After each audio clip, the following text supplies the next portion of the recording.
Jadi ada gereja tertentu itu yang mendefinisikan penginjilan itu adalah sebagai kamu harus masuk gereja saya. Di luar gereja saya semua jelek. Sekali lagi tidak semua gereja begini, tetapi ada gereja yang melakukan misi penginjilan. Dan misi penginjilan itu mengajak orang yang bukan beragama sama masuk dan meresahkan. Nah, kalau misalkan kita ya sebagai gereja atau orang Kristen nggak boleh nih menginjili yang di luar Kristen, waduh, orang Kristen bakal jadi eksklusif dong. Ini orang bakal dihukum di neraka, ya udah tarik dia masuk ke gereja saya supaya diselamatkan. Karena gereja saya yang menyelamatkan bukan Yesus. Iya. Yesus meminta kita untuk memberitakan kabar baik, bukan memaksa orang masuk ke gereja kita. I see. Nah itu. Nah sekarang pertanyaannya teman-teman, gimana sih kita mengabarkan kabar baik dengan cara yang baik? Betul. Gitu. Mengabarkan kabar baik dengan cara barbar, ya. Koko barbar juga nggak? Ini hati-hati nih ya, karena ada sebagian orang, mari kita menginjili. Tujuannya sebenarnya ujung-ujungnya tuh kita nggak sadar. Mereka tuh cuman pengen gerejanya rame. Podcast hari ini, wah, meneguhkan aku untuk mengajak teman-teman ke gereja aku. Saksi hidup. Nah, Berarti ini namanya testimoni dong.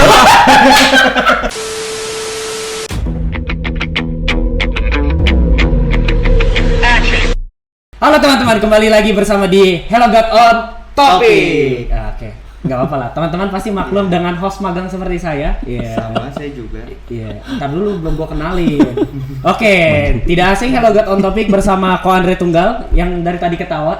Puji Tuhan dia senang. Kita juga akan menghibur teman-teman. Kenalin bersama saya temannya Julius. Temennya Julius juga. Kami berdua temannya Julius. Iya. Aduh, enggak ya. Aku Gigs, Farisi modern. Ini Adi, Ipeng. Halo. Iya, biasa di parodi ada dia. Gitu. Biasanya yang ngurusin hot di belakang. Betul. Sekarang lagi muncul. Ini namanya naik pangkat di.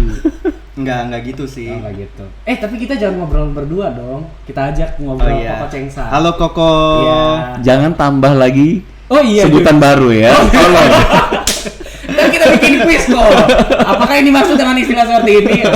Iya, aduh keceplosan. Teman-teman, ini satu episode yang spesial karena kali ini kita punya host baru, duo. Teman Julius. BTW nama kami sama-sama Rian loh.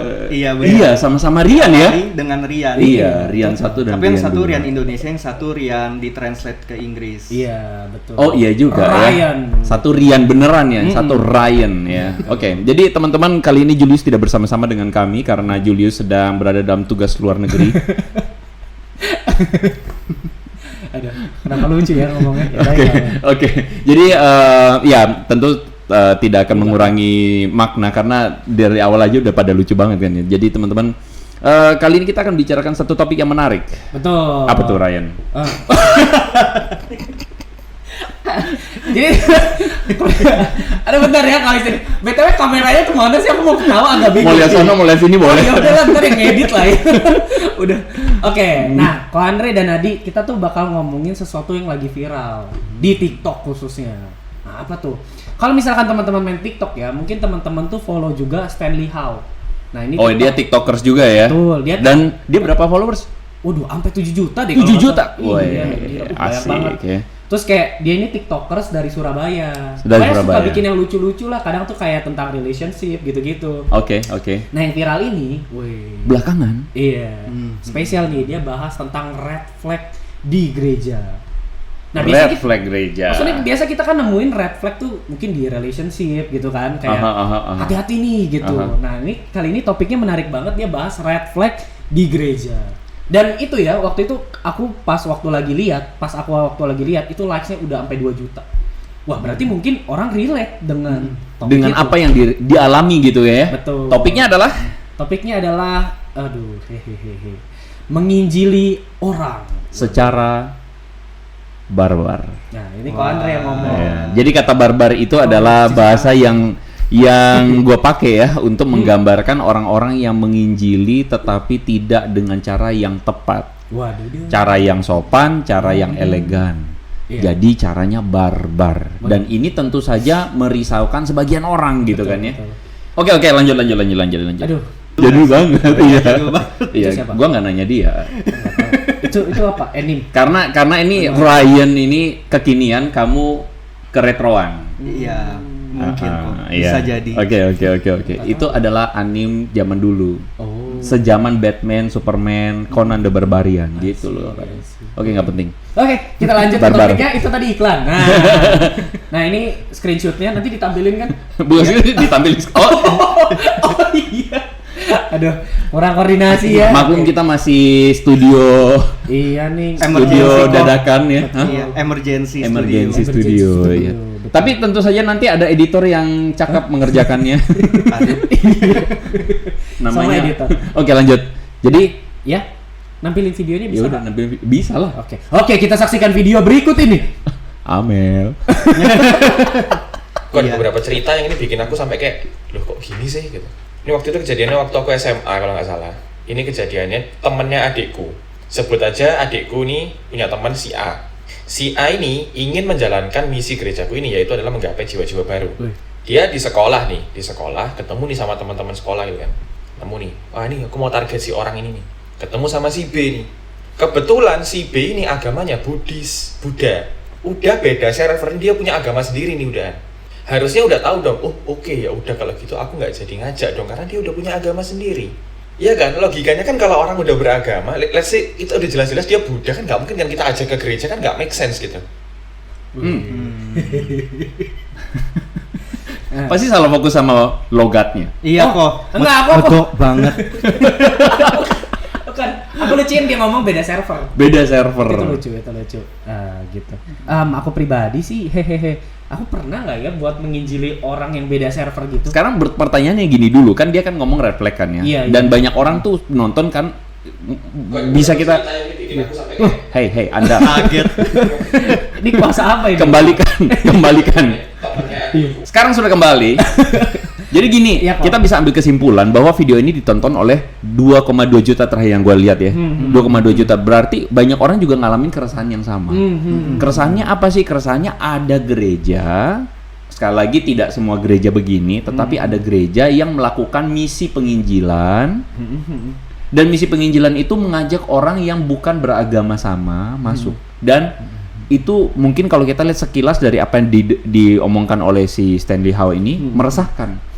Berarti apakah pertanyaannya kesimpulannya penginjilan nggak boleh pada yang lain agama? Waduh. Nah ini menarik. Menarik nih. Menarik nih. Kalau gitu untuk apa arti penginjilan ya? Iya, betul. Berarti gereja ya udah umatnya segitu-segitu aja karena tidak ada penginjilan. Gimana? Amel, matiin dulu VLC-nya. Iya kok, itu tadi. Aku mau komentarin itu. Nah, kalau misalkan kita ya, sebagai gereja atau orang Kristen nggak boleh nih menginjili yang di luar Kristen, waduh, orang Kristen bakal jadi eksklusif dong. Benar sekali. Nah, berarti sebenarnya yang salah apa? Waduh, menarik nih. Iya kan, gitu. Nah, aku juga kayak mikir ya, maksudnya kayaknya di Amanat Agung beritakan Injil tuh ke semua umat gitu. Semua bangsa. Iya, Jadi semua kan bangsa. semua bangsa. Berarti semua bangsa itu ya for sure sebelumnya bukan Kristen. Yes, betul. bener banget. Soalnya kalau kayak lihat cerita Alkitab juga kayak Tuhan menghampiri mungkin orang yang tidak percaya gitu. Betul. Nah, kayak gitu. Itu pertanyaan. Berarti gini, Hmm. perkataan Stanley-nya salah. Hmm. Iya kan? Perkataan Stanley-nya salah. Kan dia bilang bahwa ya agama-agama lain si A si B itu tadi ya. Jadi adanya ngajak sama temennya yang si B, ngapain saya ini udah punya agama, kenapa kamu ngajak masuk ke gereja gitu? Pernyataannya Stanley yang salah atau apanya yang salah berarti? Nah itu menarik. Itu menarik. Menurut Rian gimana nih Rian? Kalau menurutku sih kok karena aku punya pengalaman juga, maksudnya aku kan kuliah di negeri yang notabene orang Kristen itu bisa menjadi kaum minoritas lah istilahnya.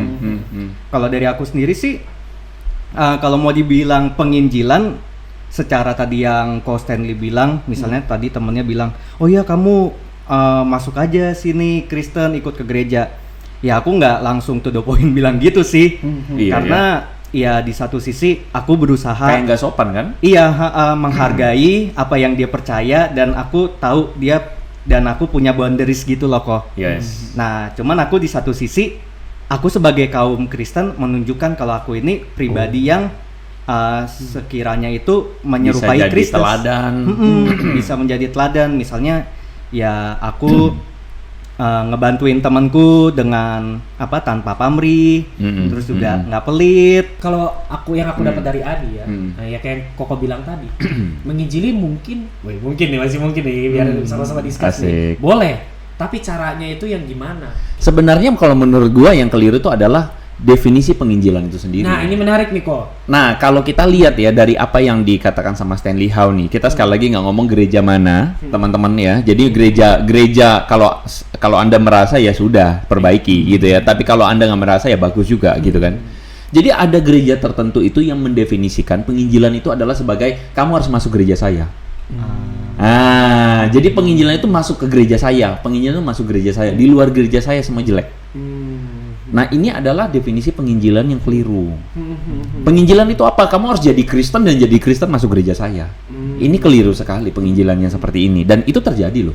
Itu ada. Dan salah satu gereja yang besar di Indonesia melakukan hal seperti itu. Dan itu keliru sekali pandangannya. Nah, kalau misalnya dari definisi dari penginjilan itu sendiri sudah keliru, maka ya terjadi kayak begitu.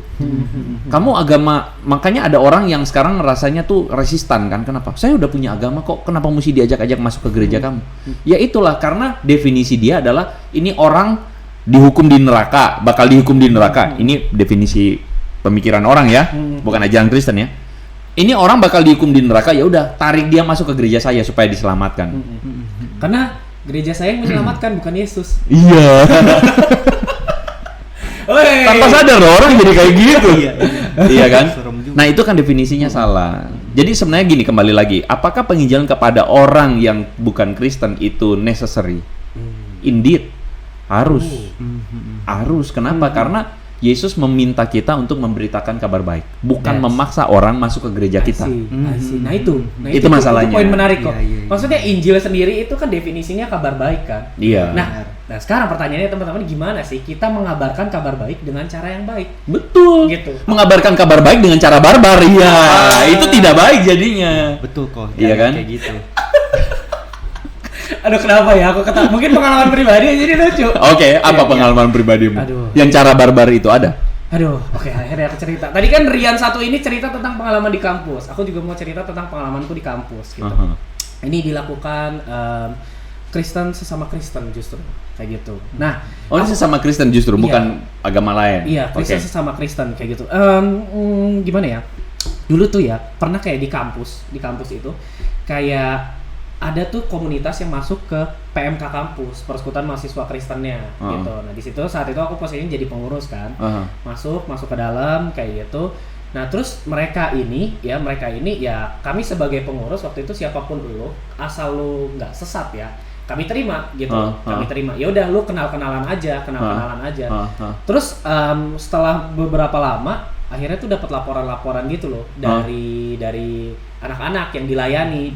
Katanya tuh kok iya kenapa gitu, ini kok mereka dari komunitas ini agak maksa ya gitu, padahal kan bagimu agamaku, bagimu agamamu, tapi jadi agak maksa gitu.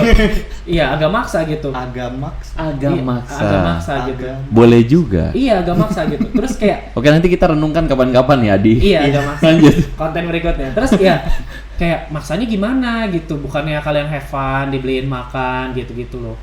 Iya benar, dibeliin makan gitu, cuman kadang-kadang kita tuh disuruh ikut, terus kalau nggak diancem dalam tanda kutip, kalian kalau nggak ikut ini nanti kalian nggak dapet nilai agama loh. Padahal ya itu jelek banget. Semester 1-2 tuh belum ada matkul agama gitu. Mereka maba-maba, biasanya yang diincar tuh maba-maba. Terus datang ke gereja ini ya, soalnya ada wakil rektor gitu-gitu. Itu sih nggak elegan banget sih. Cara begitu tuh nggak elegan banget. Anyway ya, berbicara soal agama lain, kalian tahu nggak bahwa pernah ada satu kasus di mana terjadi di salah satu kota di Indonesia, kota besar. Jadi ada satu gereja itu mengadakan sebuah event. Lupa deh, itu eventnya bukan gereja yang adain atau gereja yang adain, lupa. Kayaknya gereja yang adain. Terus kemudian itu eventnya tuh lari maraton gitu. Lari. Nah, di garis finish tahu nggak apa yang terjadi? Itu pengurus-pengurus gereja atau aktivis-aktivis gereja, mereka tuh kayak ciprat-cipratin air. Parah banget. Waduh, ini parah banget. Tahu nggak sebenarnya maksudnya mau apa? Iya, baptis. Parah banget. Baptis massal dong. Seriusan? Parah banget. Dan itu di capture sama orang dari agama lain, agama seberang kita ya. Terus kemudian mereka melihat bahwa ini sangat gak sopan. Beneran. Iya. Kita pun sendiri, gua pun sendiri melihat ini caranya yang sangat gak sopan, barbar sekali. Iya. Tapi itulah, jadi ada doktrin yang keliru yang dilakukan oleh pemimpin gerejanya. Istilahnya kayak, oh ini kenabian profetik, dikasih ceprot air supaya mereka diselamatkan begitu masuk Kristen. Iya. Roh Kudus bekerja, mereka bertobat. Emang begitu caranya? Keliru banget gitu ya. Itu parah sih. Itu sih barbar. Nah, itu adalah cara-cara barbar yang dilakukan dan istilahnya menganggap bahwa kita begitu melakukan penginjilan begitu. Padahal sekali lagi kembali ke kesimpulan kita tadi. Penginjilan itu adalah kabar baik. Tentang apa sih kabar baik? Iya.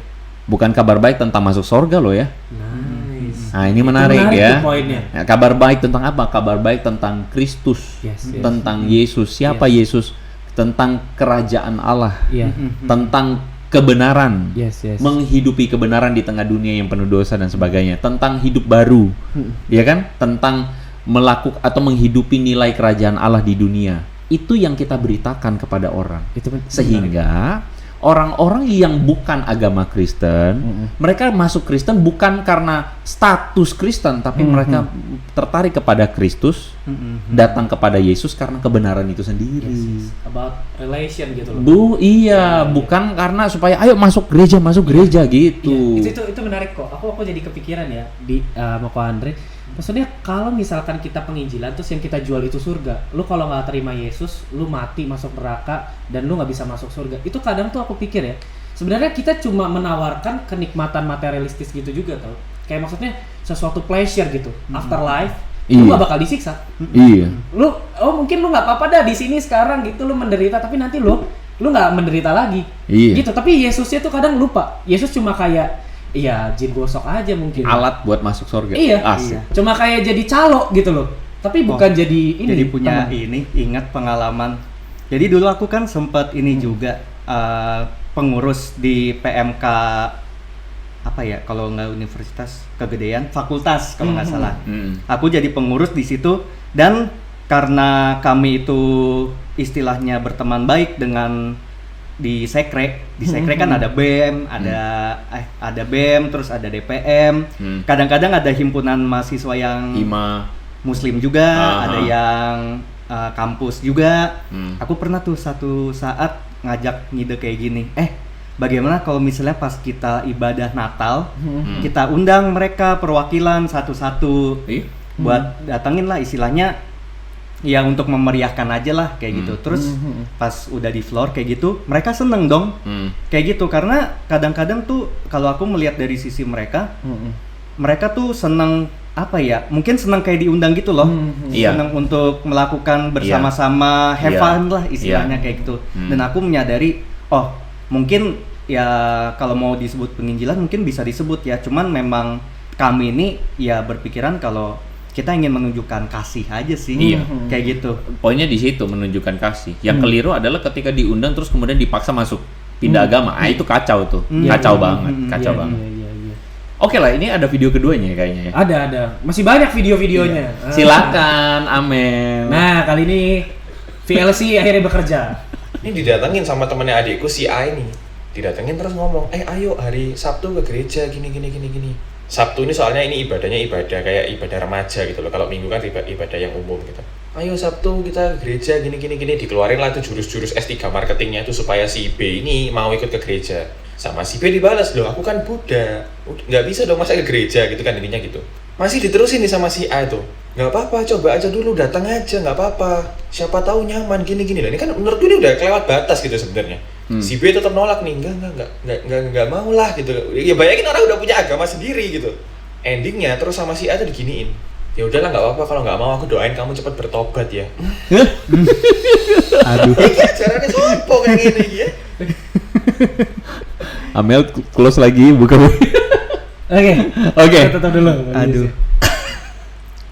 Tuh bertobat. Menarik ya perkataannya dia ya. Jadi dia bilang jadi oknum gereja itu bilang ya udah kalau gitu, kalau kamu nggak mau, saya doakan supaya kamu cepat bertobat. Itu soal cara penginjilan tuh kok. Itu soal etis.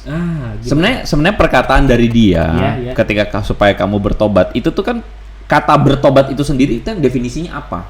Apa maksud bertobat? Yes. Kalau misalnya orang itu ada dalam bergelimang dosa, Ya. ya manusia pendosa, malam kelabing, suka nipu orang, suka nyontek, saya doakan kamu bertobat, tepat. Betul.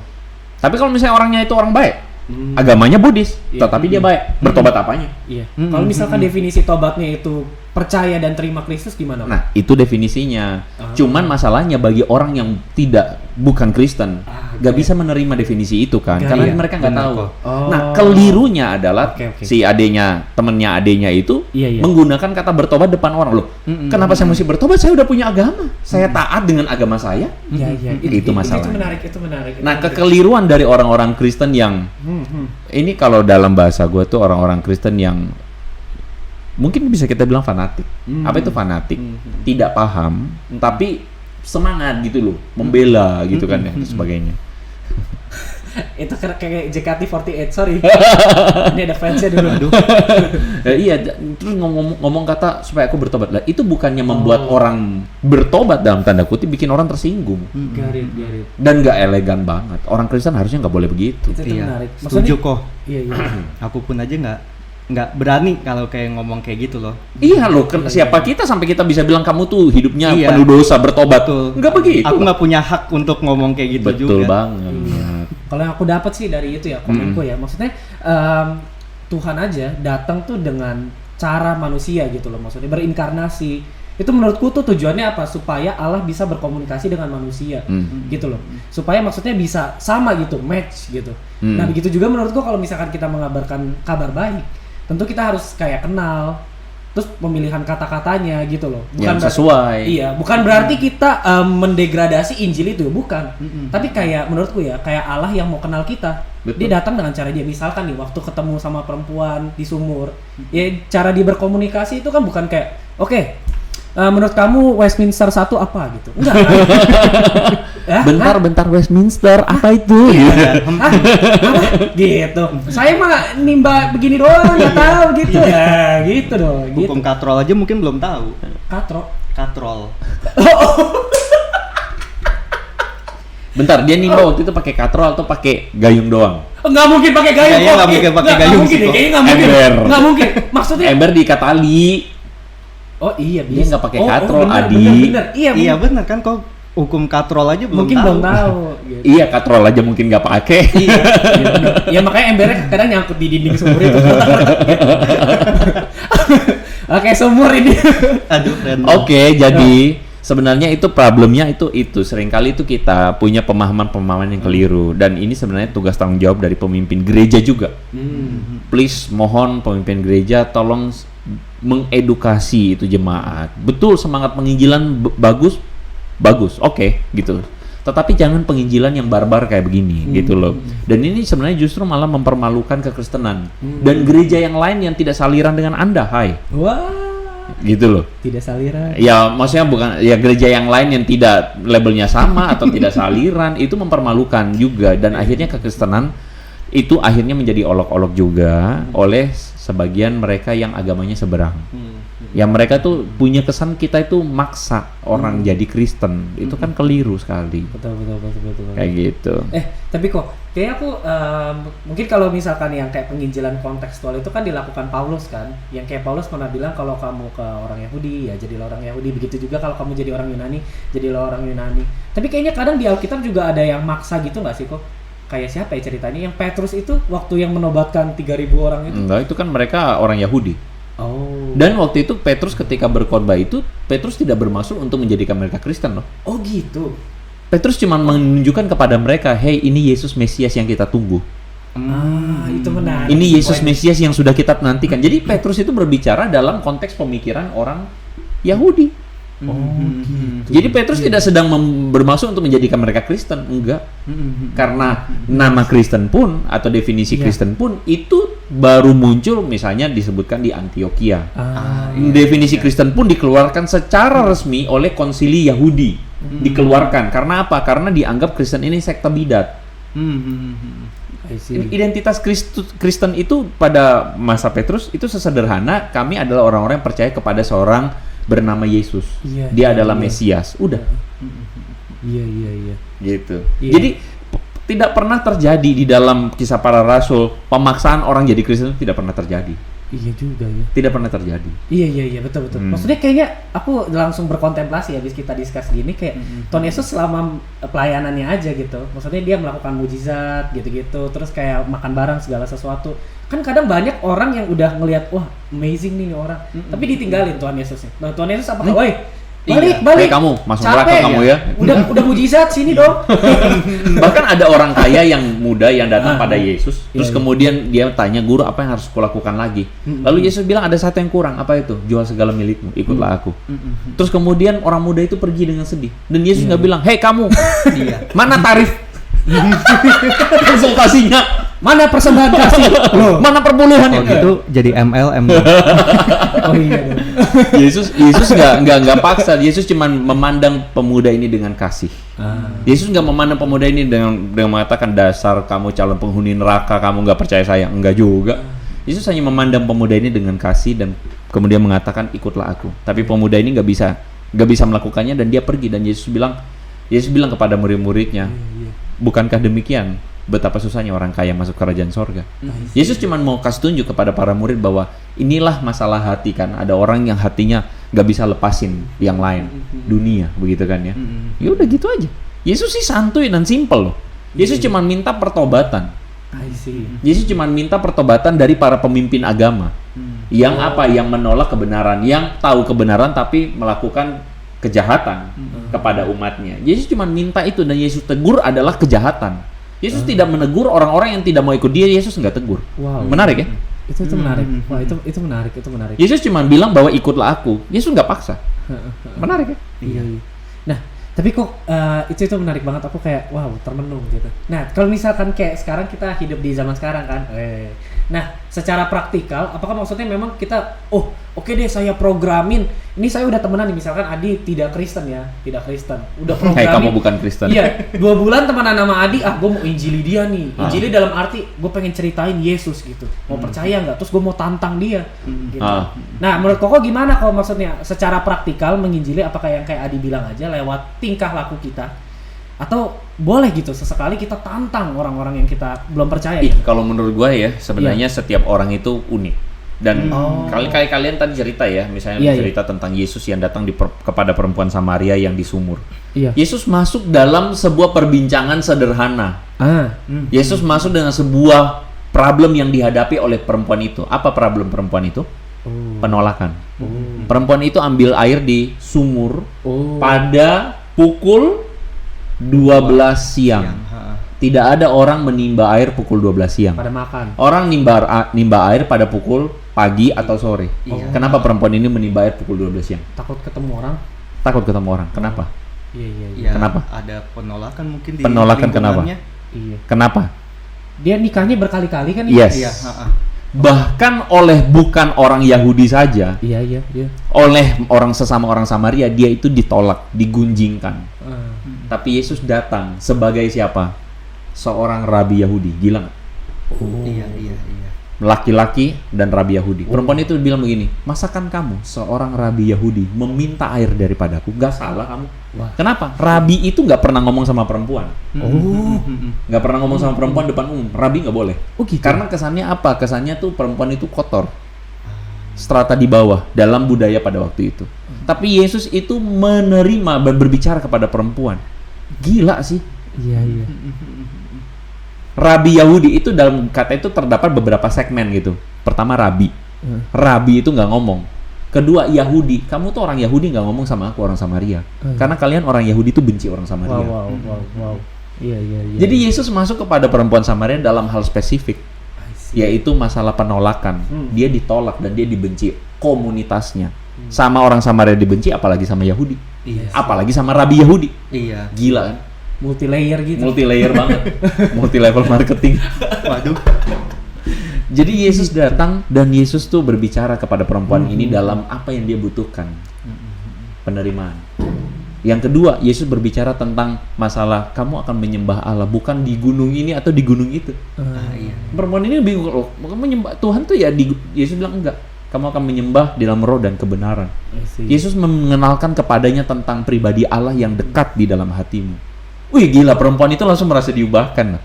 Jadi maksudnya sekarang gimana kalau misalnya ada teman-teman Iya, kita iya. yang berlainan agama? Ah, ah, ah. Jangan masuk dengan definisi-definisi kamu bahwa nanti kamu masuk neraka. Jangan maksa mereka berpikir dalam definisi kamu bahwa kalau kamu nggak terima Yesus kamu masuk neraka. Jangan begitu caranya. Jangan masuk dengan definisi-definisi kamu. Agama kamu sesat gini-gini. Jangan begitu. Kita masuk dalam pemikiran dia. Makanya penginjilan itu penting untuk kita bukan asal datang ketemu orang paksa dia masuk gereja, datang ketemu orang paksa dia masuk Kristen, enggak. Kita berteman. Makanya relasi itu penting toh. Relasi, jadi di situ kita mengerti sebenarnya dia itu butuh Tuhan hadir di dalam sisi apa. I see. Nah, perempuan Samaria itu menemukan Tuhan yang hadir, yang menerima dia. Menemukan Tuhan yang hadir, yang dekat dengan hati dia. Kenapa? Karena dia orang Samaria. Katanya Tuhan itu cuma ada di Yerusalem. Kalau kami menyembah di gunung ini. Tapi Tuhan itu hadir di dalam hidup kamu, meskipun kamu merasa tertolak. I see. Nah, sekarang masalahnya kalau kita menginjili orang yang beragama lain, orang itu butuh Tuhan hadir dalam sisi apa dalam hidupnya dia? Mungkin Tuhan butuh hadir di dalam kesulitan dia belajar. Iya kan? Iya. Dia lagi kesulitan belajar, dia kesulitan. Tuhan hadir mungkin dalam pergumulan dia di masalah-masalah hidup dia. Tuhan yang hadir dalam apa? Siapa yang bawa Tuhan hadir? Kamu. Kita orang Kristen. Kita yang bawa Tuhan hadir. Ketika dia sedang ada pergumulan apa, Tuhan hadir di sana. Nah, dari situ dia mengenal Kristus. Gitu harusnya kan? Keren. Pergumulan nggak bisa makan. Iya. Ketika nggak bisa makan, Tuhan hadir sebagai apa? Sebagai Tuhan yang penuh rahmat, yang memberikan berkat melalui orang percaya. Betul. Gitu. Itu menarik. Aku pernah dengar khotbah kebalik. Pendetaku khotbah di gerejaku. Bercanda. Jadi Anda gereja apa ya? Anda gereja sama seperti Stanley Hall? Oh, jelas. Tidak. Maaf, Parisinya keluar. Iya. Maaf, Parisinya keluar. Iya, waktu itu pendetaku khotbah. Tuhan Yesus tuh hadir secara holistik. Dia nggak cuma datang kayak memberitakan dia si kabar baik itu, tapi juga dia kayak tahu gitu loh needs orang-orang tuh apa. Contoh, misalkan pas ketemu orang buta, orang kusta, dia kan nggak langsung percaya dulu nggak? Dan menariknya waktu sama orang buta dia bilang, maukah engkau sembuh? Gila ya. Betul. Atau aku kalau jadi Tuhan Yesus percaya dulu. Percaya enggak? Masuk gereja dulu ya, baptis dulu ya, baru Kita hitung sama-sama ya. 1. pro jadi apa? Aduh, untung Yesus suka saya. Iya, kayak gitu. Aduh, ini lumayan. Aku pengen nutup sih sebenarnya. Bukan mau nutup, mau ngelawak. Pas Ko Andre ngomong di bukan gunung sana gitu. Kayak di sana gunung, di sini gunung, di tengah-tengahnya Ada Sumur. perempuan. Oh, ada sumur. yang original dong, Pulau Jawa gitu. Kadang capek ya kalau misalkan ngelawak partnernya itu nggak tektokan. Mending kita nonton video selanjutnya gimana? Oke, video selanjutnya. Oke, Amel. Kita panggil VLC. Nah, iki bau bener. Lebih mending kayak gitu kok, bawa jiwa kepada Yesus. Yang lebih lucu, udah punya gereja sendiri. Ibadahnya rajin sama-sama Kristen. Tapi tarik-tarikan antar gereja. Iki menurutku iki bodoh. Kok iku lapo ngono lho. Sing di gereja A ngajak dari gereja B disuruh pindah ke A. Sing dari gereja B ngajak dari gereja C disuruh pindah ke B. Sing dari gereja C ngajak si gereja A supaya pindah ke gereja C. Wes jemaatnya diputar-putar ngono. Kok niku lapo? Mbok yo kon lek ngejak gereja ku ngejak sing ateis kek sing gak percaya Tuhan kek sing Kristen KTP kek iku ajaan ayo ibadah, ayo gereja lagi, ayo dicari Tuhan Yesus kan enak. Dicariin Tuhan Yesus tuh. Kau coba timpalin pakai medoknya Surabaya. Kok dulu di Surabaya kan? Surabaya. Bodoh. Lapo. Kok niku lapo? Iya, khas banget ya. Khas banget sumpah. Ada bahasa Surabaya itu yang unik loh, sangat Apa unik. tuh, Kok? Ada satu kata Surabaya, itu kata itu tuh sangat penting tapi maknanya dalam banget. Katanya apa? Apa tuh Kok? Jadi misalnya lu ngomong apa menjijikan, terus gua balas, iya itu artinya apa? Ih, jijik banget gitu. Sangat simplify sekali ya. Simplify. Iya. Coba gimana Di sebagai orang Jawa Tengah? Ye-nya gimana? Iya. Nggak masuk ya. Terlalu halus. Ih beda. Iya. Coba yang apa? Coba kalau dari Orang Pamulang tidak bisa. Ih nggak bisa. Aduh, saya nggak relate teman-teman, sorry. Aduh. Gigs, sekali-sekali kamu harus tinggal di tengah-tengah orang Surabaya. Terus nanti kamu akan ketawa-ketawa sendiri gimana cara mereka itu. Aduh. betul. Ya. Nggak bisa. Oke. Capek. Aduh, habisin ketawa. Gimana nih? Adi sama Ko Andre ada reaction nggak dari Aduh dia? kok jadi ini dah punya pengalaman. Apa Yang tuh? itu, gereja-gereja. Pengalaman dia. Oh, bukan. Jadi sebelum aku masuk ke Hello God, aku tuh punya Jadi orang. kamu sekarang di gereja Hello God. Waduh. Oke, disclaimer. Hello God tidak akan pernah jadi gereja. Tidak akan pernah jadi Oh. gereja, ya. Minggu lalu katanya mau bikin Holy Wings Hello God. Sekarang kok tobat jadi Kita mau bikin gereja? Holy God. Atau Hello Wings. Tapi tenang, jualannya sayap ayam. Aduh, kirain malam yang remang-remang terus yang pagi tiba-tiba langsung ini tomat, sobat maksiat. Aduh capek. Oke, Amel, Jadi kenapa di bagian terakhir makin panas, Amel? Iya.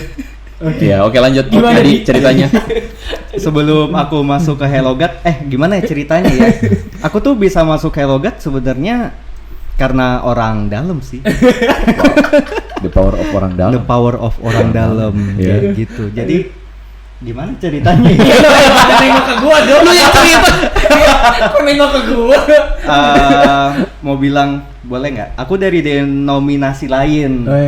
Gitu. I see. Nah, terus aku Hei Anda, tidak satu denominasi ya? nggak, aduh, serem banget. Anda harus bertobat dulu, terima Yesus dulu. Ambisius. Bercanda. Jangan gitu kok. Terus tadi sampai mana ya? Aku dari denominasi lain. Oh, iya. Bukan denominasi lain, Adi, Apa? gereja lain. Oh iya, dari gereja lain. Gitu. Capek. Terus Iya. aku diajak sama Gigs Oh, masuk iya. Hello God Sama Ryan. sama Ryan kayak gitu. Rian dan Roy. Rian dan Ryan. Oke, terus Aku bisa kesini karena waktu aku jalanin skripsi itu aku merasa sendiri kan, kayak gitu sendiri. Terus sebenarnya sih ke gereja, cuman ya pas pandemi itu kok gerejanya cuma online, cuma nontonin doang. Yang aku ngerasa ya apa ya, ya gitu-gitu doang sih kok. Nggak ketemu sama orang-orang, nggak ketemu sama pemuda. Terus lagi jalanin skripsi sendirian, nggak ada temennya. Terus tiba-tiba dihubungin sama temennya Gigs, ada. Boleh disebut nggak namanya? Boleh, nggak apa-apa. Janet. Wey. Hai Janet, kalau bisa dia nonton ini. kapan Janet masuk Hello God? Lanjut. Terus diajak sama dia karena aku curhat ke dia. Aduh, lagi berasa down banget nih.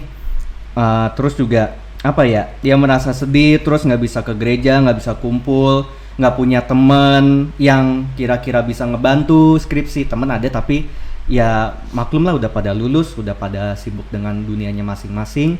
Habis itu nggak bisa ikut persekutuan di gereja karena waktu di gerejaku itu belum bikin Zoom atau gimana gitu, nggak ngerti. Terus tiba-tiba diajak sama Janet, ikut aja di kesini kayak gitu. Akhirnya aku ikut ke gereja ini kayak gitu. Terus ketemu Gigs, akhirnya masuk ke sini. Terus kalau misalnya ngelihat yang tadi video si Koko Stanley itu, kalau aku sih aku merasa nggak dipaksa ya. Mungkin karena ngajaknya juga ini kali ya. Slow aja. Slow aja. Mungkin ya istilahnya aku berpikir juga, atau mungkin Janet berpikir, udah gabung aja nanti nambah temen kok, kalau mau Iya. curhat bisa. Lagian juga seiman kayak gitu. Jadi Ah. kalau mau curhat kan istilahnya gampang. Kayak gitu sih kok. Ya, berarti dari cerita Adi ini kita bisa lihat nih bahwa sebenarnya gini, apakah kalau misalnya mengajak orang lain datang ke gereja meskipun dia sudah bergereja, boleh nggak? Boleh nggak? Boleh kok. Ya sebenarnya boleh. boleh. Cuma sekali lagi yang menjadi masalah itu adalah cara ngajaknya bagaimana. Betul. Iya kan? Iya. Cara ngajaknya. Kalau tadi si Stanley itu kan bilang, kalau ngajak itu ya udah bergereja jangan diajak gitu kan. Ngajaklah yang ateis. Ngajaklah yang yang sudah nggak bergereja lagi. Benar. Nggak salah. Tetapi mengajak yang sudah bergereja pun sebenarnya nggak masalah. Cuman selama caranya etis dan elegan gitu. Jangan caranya mau sampai bahkan menjelek-jelekan gereja lama. Betul. Iya kok. Aku Gitu. juga mau cerita sama Adi. Ya ini kan tadi Adi cerita dari sisi yang diajak gitu kan. Aku cerita dari sisi aku yang suka ngajak gitu. Teman-teman jujur. Ternyata ini yang suka ngajak. Penjala manusia. Kamu jangan-jangan yang diceritain Stanley tadi. Waduh. Oh tentu tidak.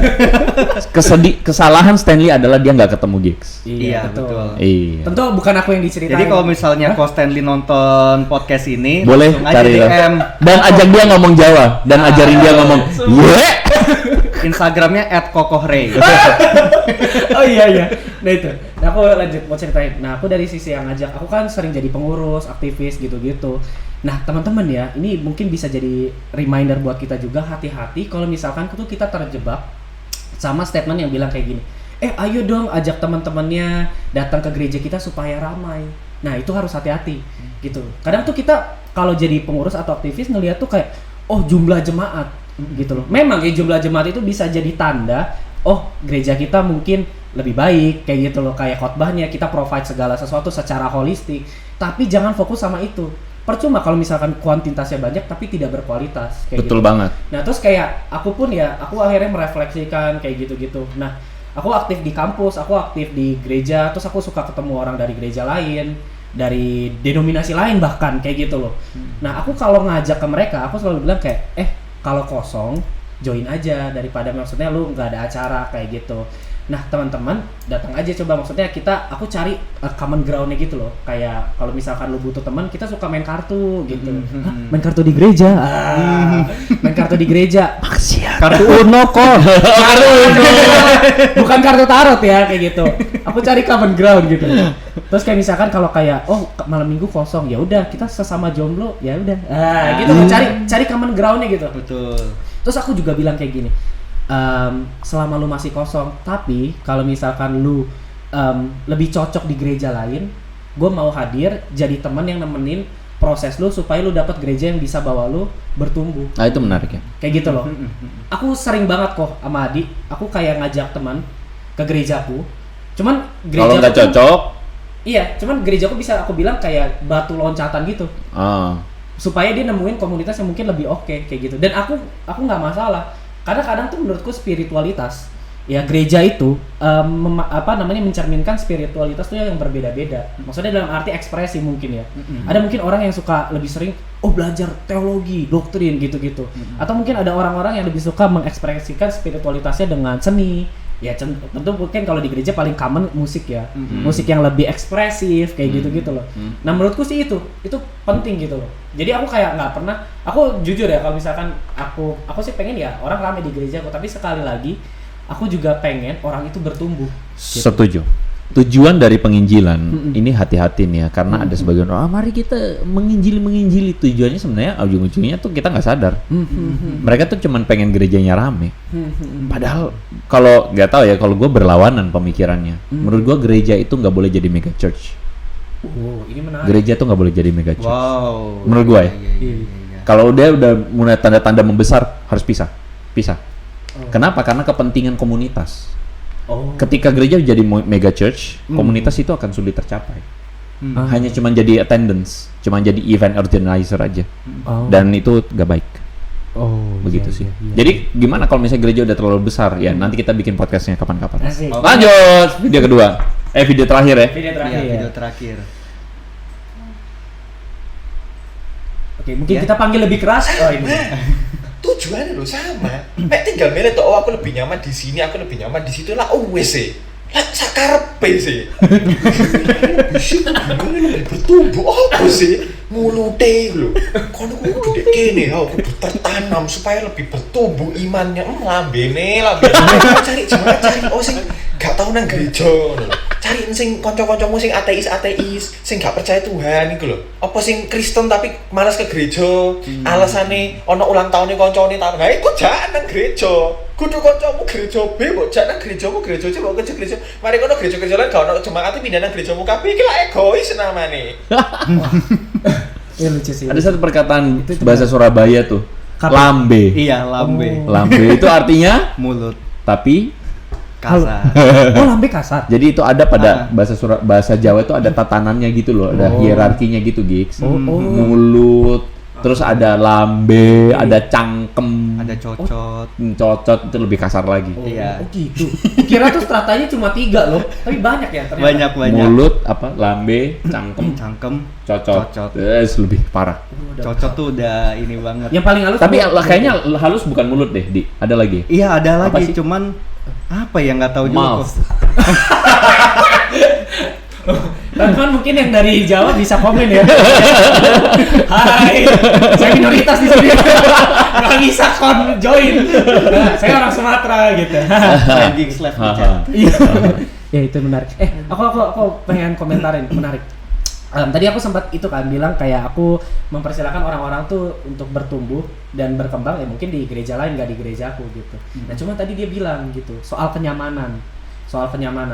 Apakah maksudnya jadi orang Kristen kalau bergereja itu harus lihat nyamannya aja gitu loh. Maksudnya kadang kan kalau dengar cerita gereja, gereja harus menderita gitu, ya kan? Harus pikul salib, sangkal diri. Nah maksudnya gimana ya nyaman itu? Gimana menurut Adi sama Ko Andre?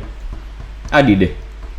Adi punya cerita tuh menemukan kenyamanan nggak? Nah iya itu gimana nih coba? Setelah diajak ini ya, Iya, sama Janet. Jujur mungkin karena waktu diajak itu lagi di masa-masa suram kali ya. Iya. Lagi di masa-masa dimana ia merasa sendiri, merasa kesulitan.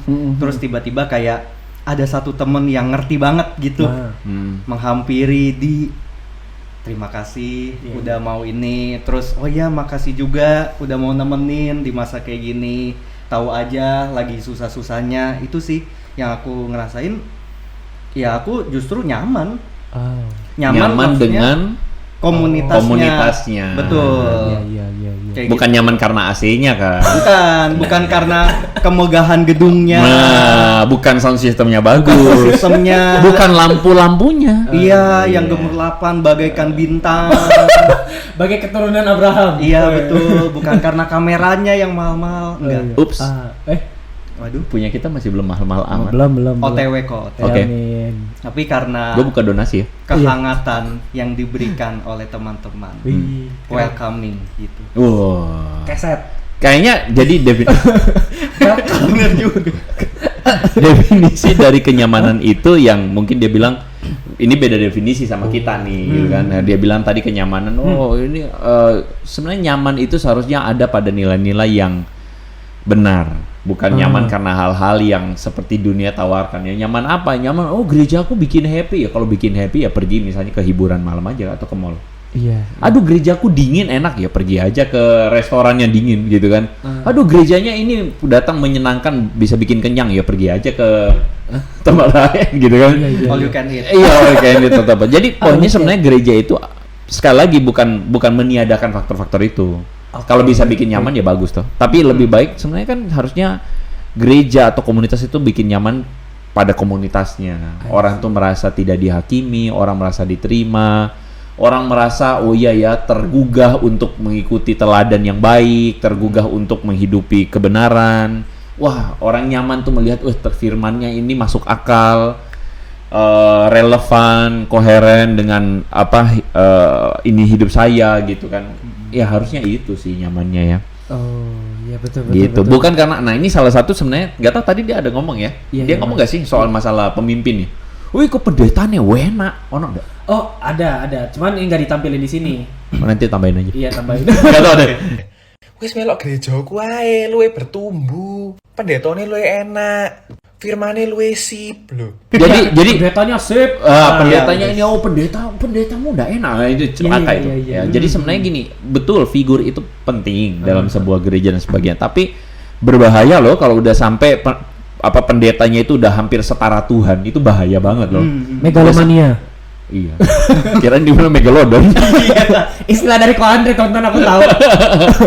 Ya itu, jadi maksudnya jangan sampai tuh hamba Tuhannya tuh udah jadi setara Tuhan. Wah itu celaka deh. Bahaya deh, udah diidolakan berlebihan. Itu juga keliru sih. Iya. Tanda-tanda gereja itu nggak sehat. Wah, keren. Iya, keren. Dari aku sih kayak podcast hari ini, wah, meneguhkan aku untuk mengajak teman-teman ke gereja aku. Bercanda. Tapi... Karena dari kisah Adi, gerejaku paling the best. saksi hidup. Saksi hidup. Nah, Berarti ini namanya testimoni dong. ini bukan ngomongin ini, Sandy berarti. Ini testimoni gereja kami jadinya. Thank you loh, Ko Andre sudah memfasilitasi. Saya memberikan panggung kepada mereka. Iya. Nah, Ko Andre sama Adi, mungkin sebelum kita tutup ada pesan-pesan nggak? Mungkin buat teman-teman yang jadi aktivis atau mungkin teman-teman yang lagi cari gereja, cari komunitas gitu. Mungkin dari Adi dulu nih sebagai saksi hidup tadi. Kalau aku misalnya ada temen yang ngajak ke gereja, pertama ya kamu positive thinking aja gitu. Karena ya masih mending diajak ke gereja bukan diajak ke tempat yang lain. Oh iya juga. Menarik, Kayak gitu. Kayak gitu, terus coba jalanin. Kalau memang bisa membaur, oke, membaur aja. Tapi nanti ya balik lagi ke pendapatmu sendiri, apa yang kamu dapetin di situ, ya ambil aja yang baik-baiknya aja. Kalau misalnya ada yang negatif, ya udah ditinggalin. Kayak gitu sih kok paling. Yang penting kan intinya di gereja itu kita mendapatkan komunitas yang bisa membuat kita bertumbuh. Keren. Kayak gitu Nah, sih. sekarang lu secara resmi lempar tongkat estafet ke Ko Andre. Ko Andre gimana? Kalau gue sih ada pada gini. Jadi ini jawaban gue akan sekaligus menjawab tentang untuk dua sisi, mereka yang diajak dan mereka yang ngajak. Sebenarnya apa yang penting sih bagi apa yang menjadi utama ketika seseorang itu bergereja? Apa yang paling utama? Ketika seseorang bergereja itu yang pertama, yang paling penting adalah komunitasnya yang baik. Komunitas yang baik akan mengarahkan kita pada kebiasaan yang baik, pada kehidupan yang baik, cara pikir yang baik, wawasan yang baik. Itu penting.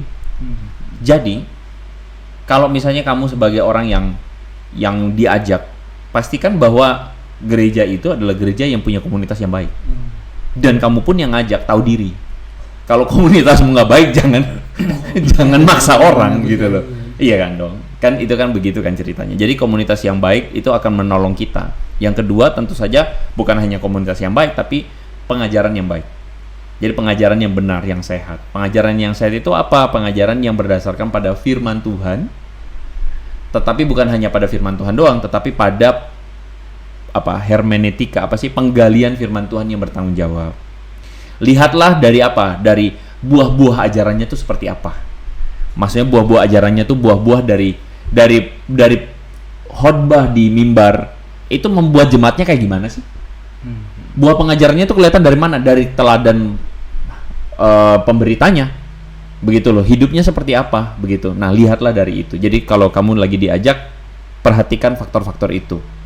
Dan yang ngajak, pikirkan lagi faktor itu. Bahwa apakah kamu memberikan sebuah atau gerejamu memberikan pengajaran yang baik. Kalau sudah pengajaran baik, komunitas yang baik, ajaklah dengan baik. Kayaknya gitu aja sih. Nice. Tepuk tangan dulu. Ya. Oke, teman-teman makasih banyak udah nonton Hello God on Topic versi magang hari ini. Thank you banget kayak gitu. Thank you buat Amel. Thank you buat Adi. Thank you. Ya, buat Ko Andre, makasih. Thank you, Koko. Gitu. Nah, pokoknya kalau Thank pesanku, you, Geeks. oh iya, makasih sama-sama. Ya. Kalau pesanku sih ya jangan lupa follow IG-ku. Iya. Adi udah promosi @kokorai, terus juga semangat teman-teman gitu buat teman-teman yang udah Kristen atau belum atau sudah Kristen yang nonton video ini, semoga dapat rumah bersama dengan Kristus. Kalau teman-teman menemukan podcast ini baik, podcast ini baik karena ini salah satu concern juga karena gue kan termasuk seorang maksudnya hamba Tuhan gitu. Yes. Gue menemukan ada banyak sekali gereja atau pengajaran atau para hamba Tuhan juga yang barbar dalam penginjilan. Jika teman-teman menemukan podcast ini baik, tolong diberikan kepada para hamba-hamba Tuhan atau para aktivis-aktivis yang penginjilannya barbar itu. kalau merasa supaya bisa dapat wawasan yang baru ya, wawasan yang baik. Kira-kira begitulah. Supaya tercerahkan. Jangan malu-maluin Kristen ya, gitu. Gitu. Baiklah. Kita tutup. Terima kasih. Tadi apa ya rumusnya si Julius tadi abis nonton juga. Hello God, we're always be on topic. Oke, semuanya sama-sama 1 2 3. Stay connected with Hello God. Sana kok. Enggak, gua pikir lu mau bilang, gua soalnya, gua nggak tahu itu apa. Itu rumus. Dah, Julius cepat pulang. God bless you. God bless. Julius kangen.